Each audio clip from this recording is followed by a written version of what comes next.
जय हिंद दोस्तों।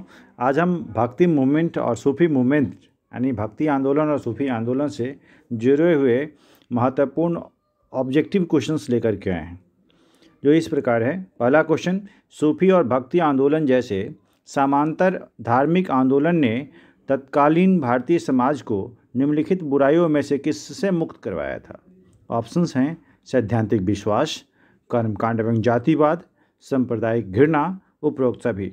इसका सही जवाब होगा उपरोक्त सभी। कारण क्या है? क्योंकि कोई भी आंदोलन जो होता है उसके पीछे बहुत सारे बेसिक कारण होते हैं। तो ये सैद्धांतिक विश्वास भी था, कर्मकांड और जातिवाद भी एक सामाजिक कुरीतियाँ में ही आती थी, सांप्रदायिक घृणा भी धर्म से जुड़ा हुआ। तो इस तरह से इनको ख़त्म करना था। चलिए, इसका राइट आंसर होगा option number D. Question number 2, Bharat में सूफी आंदोलन की शुरुआत किस शताब्दी में के आसपास मानी जाती है? 12वीं शताब्दी, 15वीं शताब्दी, 13वीं शताब्दी, 14वीं शताब्दी। इसका राइट आंसर होगा 12वीं शताब्दी, ऑप्शन नंबर ए। अगला प्रश्न, क्वेश्चन नंबर 3, निम्नलिखित सूफी संतों में से किसने स्वयं को अनवाहक मतलब मैं ईश्वर हूँ घोषित किया था? रबिया, मंसूर बिन हल्लाज, ख्वाजा मोइनुद्दीन चिश्ती, उपरोक्त में से कोई नहीं। मंसूर बिन हल्लाज, इन्होंने यह बताया था कि मैं ही जो हूँ वह ईश्वर हूँ। इस तरह से इसको याद रखिएगा। इसका आंसर ख होगा, सेकेंड वाला पार्ट। सूफी संप्रदाय से जुड़ा समा शब्द सूचक है ईश्वर के प्रति आत्मसमर्पण, संगीतमय इबादत, आचरण की शुद्धता, उपयुक्त में से कोई नहीं। इसका सही आंसर होगा संगीतमय इबादत। याद कीजिए, ऑप्शन नंबर बी ख।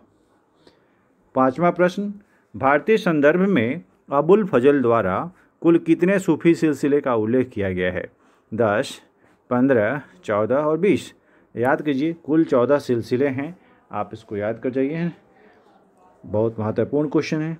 क्वेश्चन नंबर 6, भारत में चिश्ती सिलसिले की स्थापना किसके द्वारा की गई? ख्वाजा मोइनुद्दीन चिश्ती, ख्वाजा अबू अब्दाल चिश्ती, शेख निजामुद्दीन औलिया, ख्वाजा कुतुबुद्दीन बख्तियार काकी। ख्वाजा मोइनुद्दीन चिश्ती, याद रख लेना है आपको, ख्वाजा मोइनुद्दीन चिश्ती तो राइट आंसर। बहुत महत्वपूर्ण क्वेश्चन है यह। निम्नलिखित सूफी संतों में से किसे चिरागे दिल्ली के नाम से जाना जाता है? शेख हामिदुद्दीन, शेख नसीरुद्दीन, कुतुबुद्दीन बख्तियार काकी, उपयुक्त में से कोई नहीं।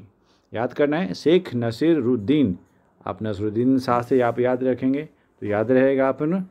चलिए, अगला प्रश्न संख्या है 8, निम्नलिखित सूफी संतों में से किसका यह प्रसिद्ध कथन है कि हनूज दिल्ली दूरस्त, यानी दिल्ली दूर है मालिक? ख्वाजा मोइनुद्दीन चिश्ती, निजामुद्दीन औलिया, बहाउद्दीन जकारिया, सैयद रूमी कलंदर। याद रखें निजामुद्दीन औलिया। इसका सही आंसर होगा निजामुद्दीन औलिया ने बोला था कि हनूज दिल्ली दूरस्त। प्रश्न संख्या 9, निजामुद्दीन औलिया ने किस सूफी संत को आईना ए हिंद भारत दर्पण कहा है? शेख सलीम चिश्ती, बाबा फरीद, शेख सिराजुद्दीन उस्मानी, उपयुक्त में से कोई नहीं। शेख सिराजुद्दीन उस्मानी को बोला गया भारत दर्पण। इसका ऑप्शन नंबर सी होगा सही। नेक्स्ट क्वेश्चन, प्रश्न संख्या 10, निम्नलिखित सूफी संतों में किसकी रचनाओं को प्रसिद्ध ग्रंथ गुरु ग्रंथ साहिब में संकलित किया गया है? निजामुद्दीन औलिया, बहाउद्दीन जकारिया, ख्वाजा फरीदुद्दीन गजेशंकर, उपयुक्त में से कोई नहीं। इसका सही जवाब होगा ख्वाजा फरीदुद्दीन गजेशंकर। यह क्वेश्चन बहुत महत्वपूर्ण है, याद रखेंगे आप लोग इसको। कादरी सिलसिले का प्रथम संस्थापक किसे माना जाता है? शाह नियागत उल्लाह, शेख महमूदुद्दीन कादरी जिलानी, शेख अब्दुल कादिर, शेख मूसा। इसका सही जवाब होगा कादिर जिलानी वाला, Sheikh Mahmududdin Qadir Jilani, option number 2। 11th question number 12, Bharat में फिरदौसी सिलसिला, याद फिरदौसी होना चाहिए यहाँ पर, फिरदौस सिलसिला की स्थापना किसके द्वारा की गई थी? बदरुद्दीन, शेख हुसैन बल्खी, शेख अहमद सरहिंदी, उपयुक्त में से कोई नहीं। इसका सही जवाब बदरुद्दीन होगा। उन्होंने फिरदौसी संप्रदाय को सिलसिला को जारी किया था। क्वेश्चन नंबर 13, शेख अहमद सरहिंदी जो एक महान सूफी संत था, किस मुग़ल बादशाह का समकालीन था? अकबर, जहांगीर, ए और बी मतलब अकबर और जहांगीर दोनों, शाहजहाँ। इसका आंसर होगा अकबर जहांगीर दोनों, यानी ऑप्शन नंबर सी वाला सही होगा। क्यों? क्योंकि अकबर के भी समकालीन थे और जहांगीर के भी समकालीन थे, इसलिए इसका सही सी वाला पार्ट सही होगा। प्रश्न संख्या 14, निम्नलिखित में से किसे सुदर्शन चक्र का अवतार माना गया? माधवाचार्य, निम्बकाचार्य, वल्लभाचार्य, भास्कराचार्य। इसका राइट आंसर होगा निम्बकाचार्य। चाय लिखा हुआ है, नीम का चाय नहीं, निम्बकाचार्य है ना। यह आचार्य की उपाधि हुआ करती थी। प्रश्न संख्या 15, भक्ति आंदोलन को दक्षिण भारत से उत्तर भारत लाने का श्रेय किसे दिया जाता है? दक्षिण भारत में शुरुआत हुई थी और उसे उत्तर भारत में फैलाने के लिए यानी वहाँ से विस्तार करने के लिए किसका विशेष योगदान है? ऑप्शंस हैं रामानुज, रामानंद, कबीर और माधवाचार्य। इसका सही जवाब होगा रामानंद जी। रामानंद जी का उत्तर भारत में लाने का बहुत बड़ा श्रेय है, दक्षिण भारत से उत्तर भारत में, राइट है ना। प्रश्न संख्या 16, अगला प्रश्न हम लोग देखें। प्रश्न संख्या 16, निम्नलिखित भक्ति संतों में से किसने कुरान और वेदों दोनों की आलोचना की है? कुरान की भी और वेदों को भी।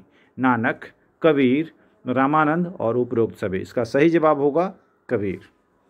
यार कबीर ने दोनों कुरान और वेद दोनों की आलोचना की है।